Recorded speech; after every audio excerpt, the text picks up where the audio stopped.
Puskesmas Karanganyar merupakan unit pelaksana teknis Dinas Kesehatan Pengendalian Penduduk dan Keluarga Berencana Kabupaten Kebumen. Puskesmas ini berlokasi di Jalan Sejahtera nomor 4 Pelarangan, Kecamatan Karanganyar, Kabupaten Kebumen, Jawa Tengah.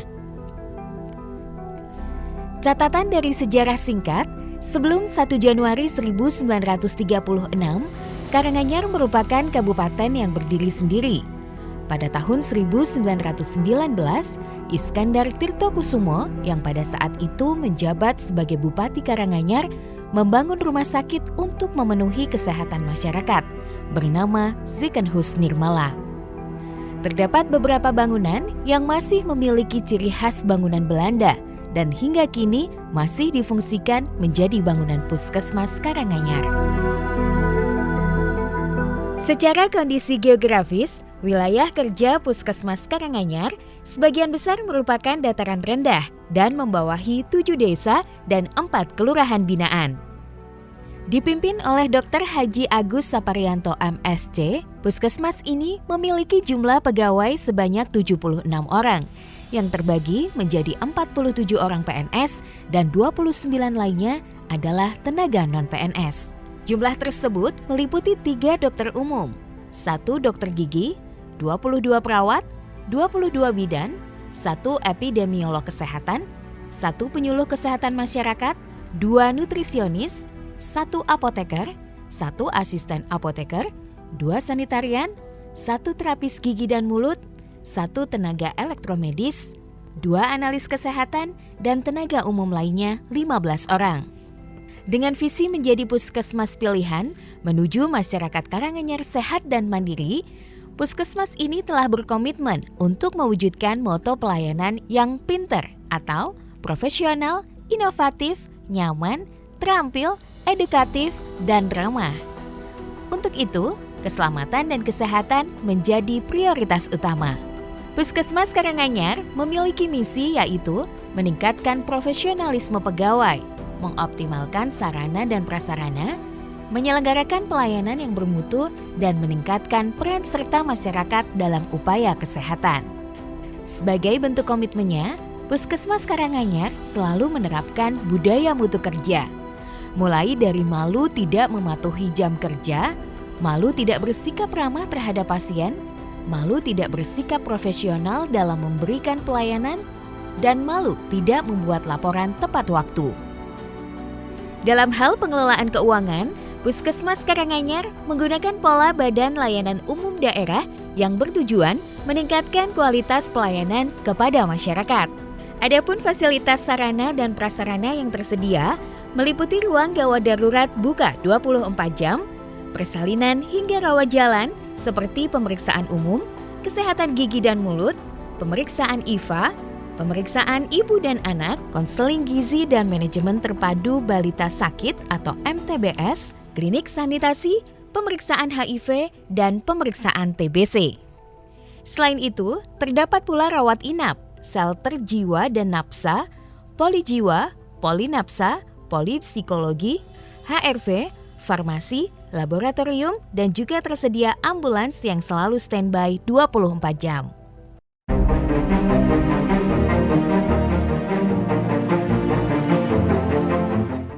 Puskesmas Karanganyar selalu menerapkan standar pelayanan minimal atau SPM kesehatan yang mencakup 12 pelayanan kabupaten kota.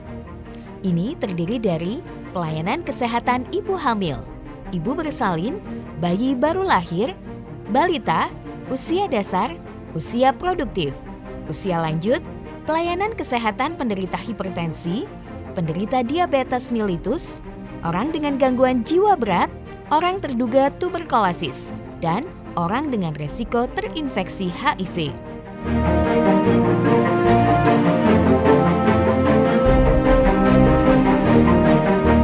Tugas pokok fungsi dari Puskesmas secara umum adalah ada 3. Yang pertama adalah sebagai pusat pembangunan kesehatan masyarakat, terutama di wilayahnya, kemudian pembinaan dan peran serta masyarakat untuk menuju kepada kemampuan untuk hidup sehat. Yang ketiga adalah pelayanan kesehatan yang menyeluruh dan terpadu. Memang kemarin ketika kita masuk di COVID-19, di pandemi COVID-19 di tahun 2020, ya tentunya hampir semua program itu mengalami penurunan. Ya.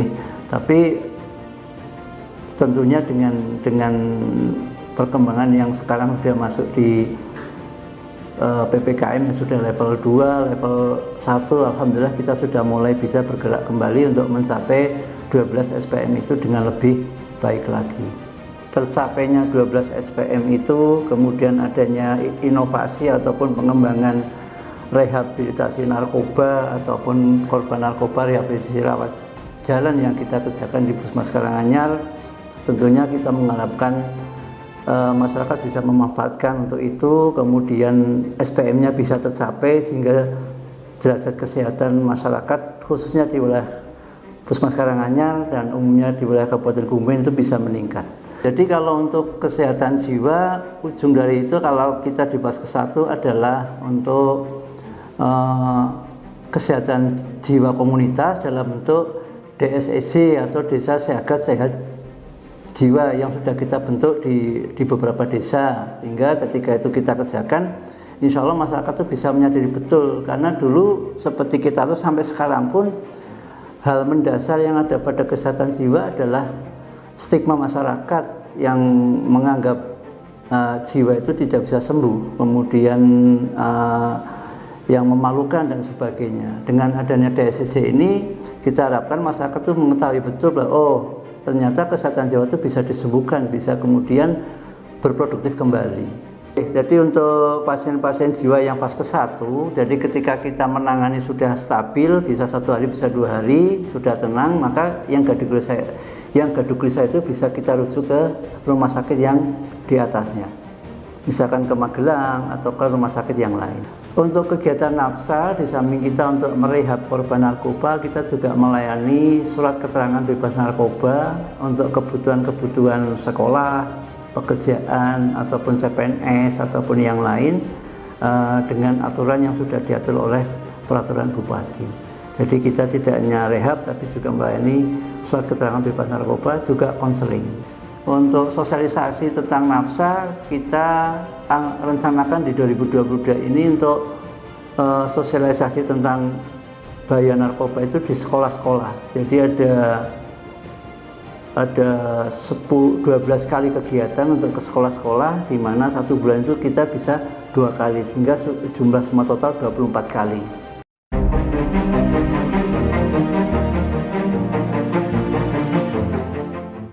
Itu, berbagai inovasi juga telah dilakukan dalam rangka meningkatkan pelayanan kepada masyarakat. Puskesmas Karanganyar menjadi salah satu tempat rehabilitasi medis rawat jalan bagi pecandu, penyalahguna, dan korban penyalahgunaan narkotik sesuai Surat Keputusan Kepala Dinas Kesehatan Kabupaten Kebumen nomor 354/100864/tahun 2021. Selain itu, Puskesmas Karanganyar menjadi salah satu puskesmas yang bekerja sama dengan BNN, yang juga dapat melakukan pemeriksaan urin narkoba dan surat keterangan bebas narkoba. Deteksi dini penyalahgunaan NAPSA salah satunya, dengan metode ASIS atau Alcohol, Smoking, and Substance Involvement Screening Test untuk memahami perilaku penggunaan NAPSA. Khusus untuk pemeriksaan NAPSA, tercatat di tahun 2019 sebanyak 157 orang, tahun 2020 sebanyak 341 orang, dan tahun 2021 sebanyak 479 orang. Dalam rangka meningkatkan peran remaja dalam pemberantasan NAPSA, Puskesmas Karanganyar bekerja sama dengan lintas sektor, seperti Kesbangpol dan Sat Narkoba Polres Kebumen. Pada penanganan kesehatan jiwa dan NAPSA, Puskesmas Karanganyar bekerja sama dengan RSJ Surojo Magelang dan Badan Narkotika Nasional. Gebrak Siraga Jiwa atau Gerakan Bersama Edukasi Keluarga dan Penderita Gangguan Jiwa merupakan inovasi kesehatan jiwa berbasis masyarakat agar penderita gangguan jiwa mendapatkan pelayanan dan tidak ditelantarkan.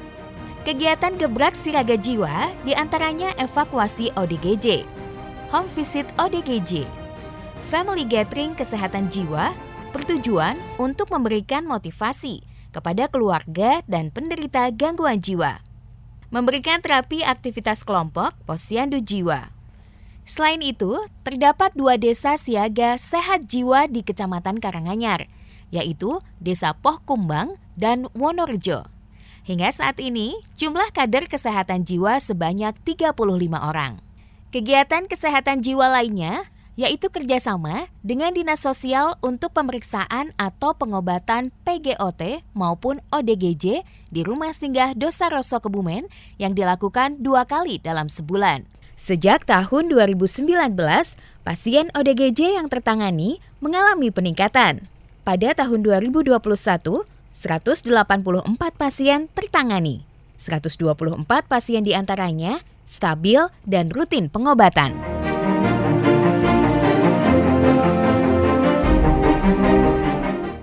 Dengan adanya SPM jiwa di puskesmas, sebenarnya kan puskesmas mau tidak mau memberikan pelayanan jiwa, ya. Dengan kemarin juga sudah beberapa kabupaten, khususnya Kebumen juga sudah melatih dokter-dokter puskesmas dan petugas-petugas puskesmas, yaitu program-program jiwa mengikuti pelatihan. Nah, diharapkan dokter-dokter dan program-program jiwa atau petugas kesehatan jiwa bisa memberikan edukasi kepada masyarakat, termasuk juga promosi bahwa kesehatan jiwa memang perlu untuk dilakukan penanganan gitu, berupa deteksi dini gangguan jiwa, deteksi dini depresi, deteksi dini cemas dan seterusnya, sehingga masyarakat bisa tahu betul bahwa ini ternyata perlu dilakukan penanganan. Nah, untuk memudahkan akses, ya kemudian di puskesmas sendiri juga melayani kegiatan tersebut. Harapan saya sih masyarakat bisa terlayani dengan baik, mereka puas dengan adanya pelayanan kesehatan jiwa ini. Karena kebetulan juga kalau saya lihat kasus-kasusnya pun juga cukup banyak, ya, sehingga dengan diberikan kemudahan akses ke puskesmas, tidak usah jauh-jauh ke rumah sakit, sehingga itu cukup bisa dilayani di sini dulu.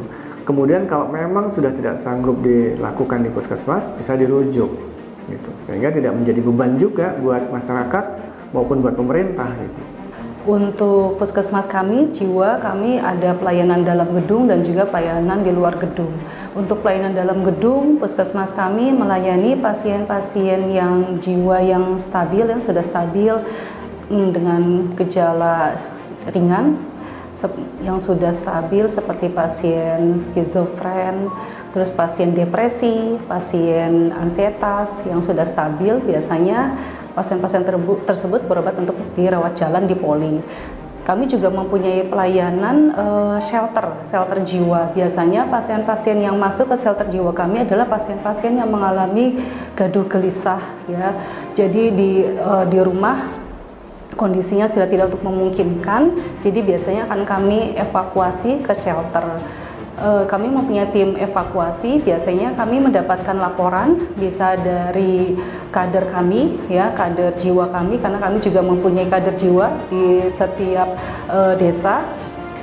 Kemudian kami menindaklanjutinya, kami datangi keluarga tersebut, dan kami kalau misalnya memang pasiennya itu gaduh gelisah sekali, memang kita lakukan evakuasi untuk dibawa ke shelter kami.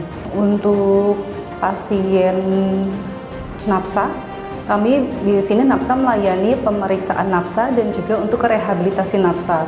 Rehabilitasi nafsa kami biasanya kami melakukan pelayanannya di hari Selasa dan Kamis. Di hari Selasa dan Kamis ini kami melakukan rehabilitasi di Poli Napsa. Kami mempunyai 2 asesor, yaitu Dr. Agus, Kapus kami, Kepala Puskesmas, dan saya sendiri sebagai asesor. Nanti untuk rehabilitasi, kami melayani rehabilitasi untuk 8 kali pertemuan dengan jangka waktu yang kita sepakati dengan klien. Untuk yang jiwa rawat jalan, kita ada poli di hari Senin dan Rabu. Itu untuk yang poli pasien yang sudah stabil. Pasien yang sudah stabil, yang sudah bisa beraktivitas, yang tidak gaduh gelisah, sudah kalau untuk pasien yang skizofren, ya, yang punya halusinasi, dia sudah bisa mengontrol halusinasinya. Itu biasanya bisa untuk dirawat jalan. Atau pasien-pasien yang depresi tapi dia sudah bisa mengontrol, nah itu biasanya untuk dilakukan rawat jalan. Kalau untuk pasien-pasien depresi itu bervariasi dari anak usia sekolah, dewasa muda, sampai usia lansia juga kita ada.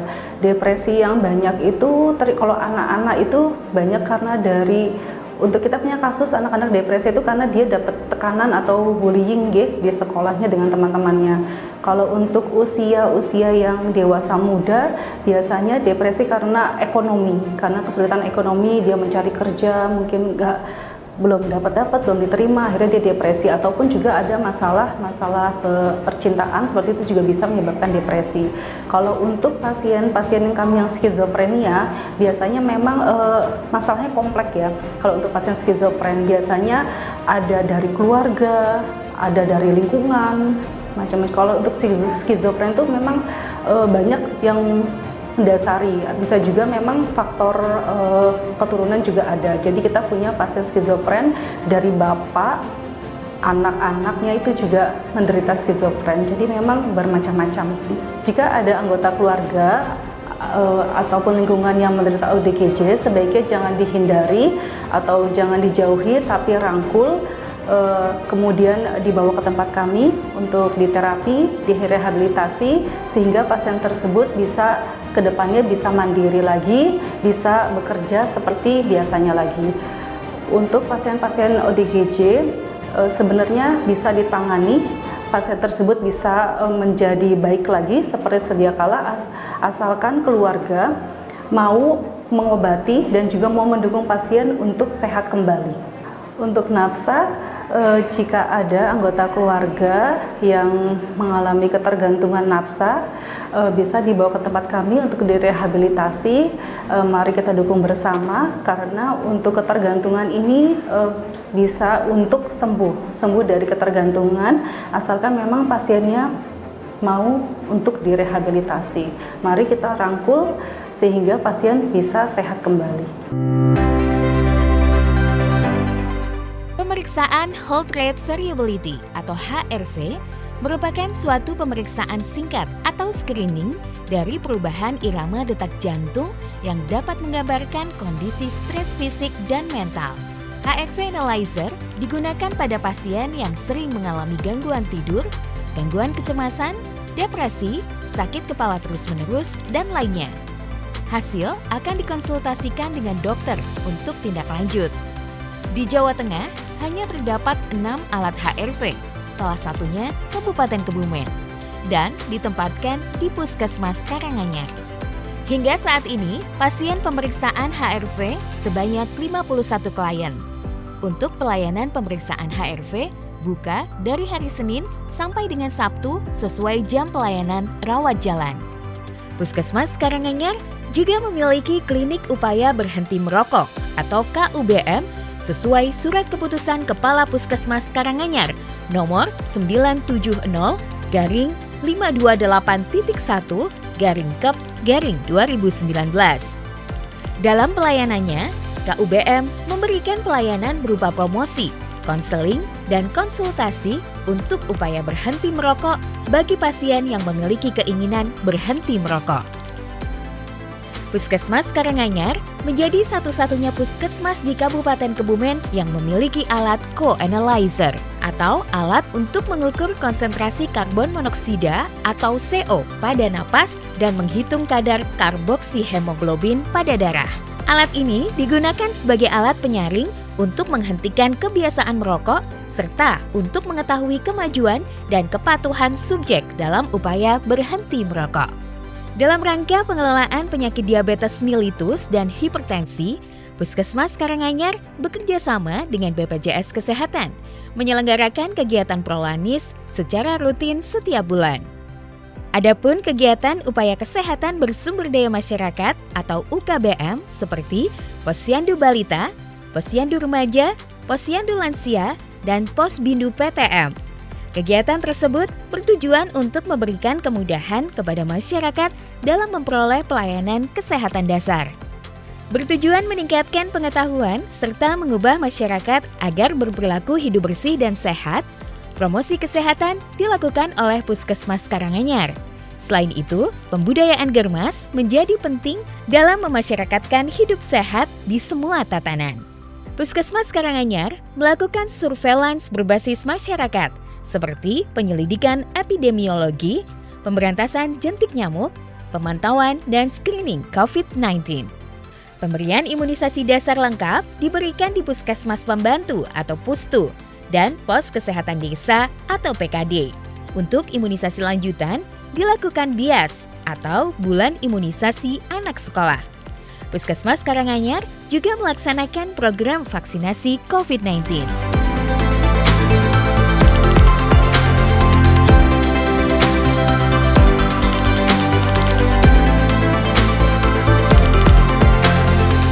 Ada lagi Antenatal Care atau INC terpadu untuk ibu hamil, bertujuan untuk menjaring resiko tinggi kehamilan dan memberikan pelayanan pemeriksaan kehamilan yang berkualitas.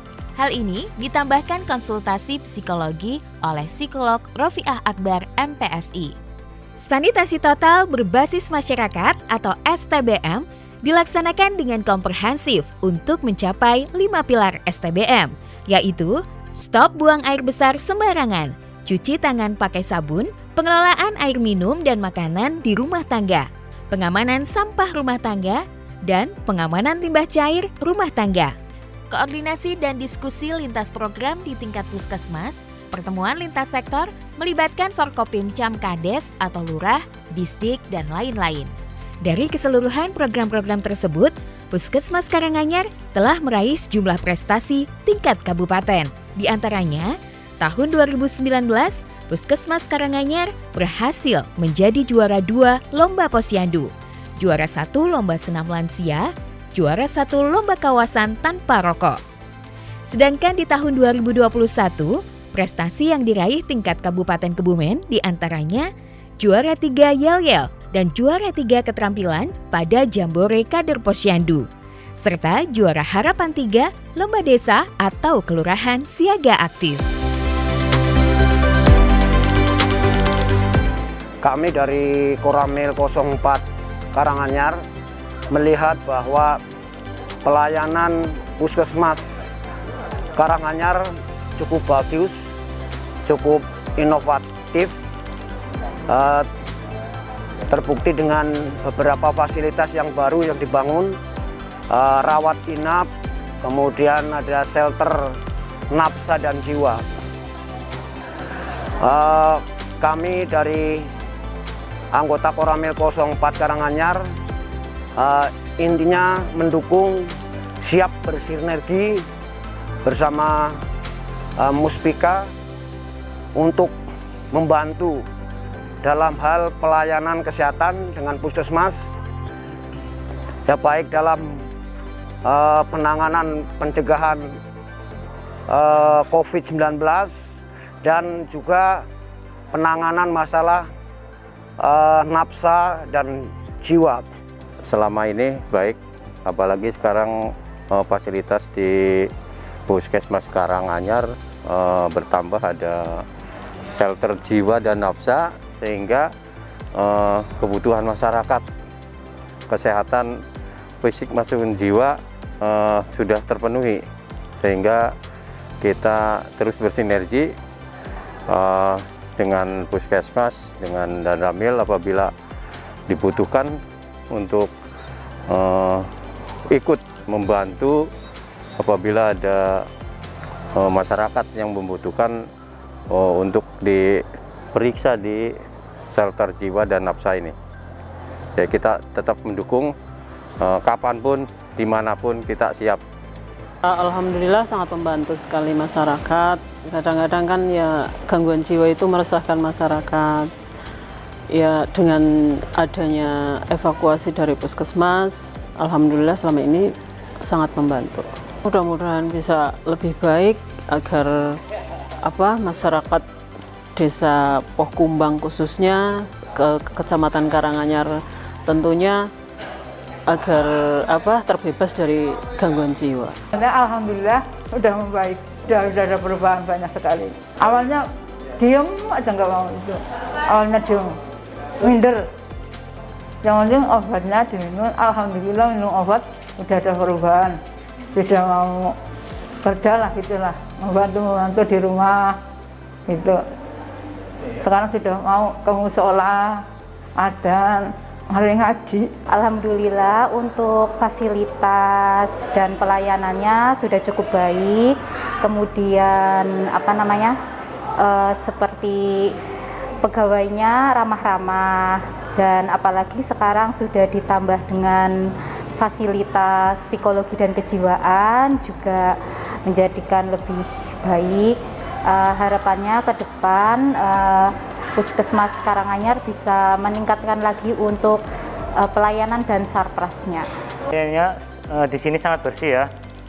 Juga kamarnya sekarang banyak. Terus nyaman gitu buat saudara saya yang lagi sakit. Dokternya sangat ramah, juga humble lah, nggak sombong. Ya jadi melayani dengan sepenuh hati.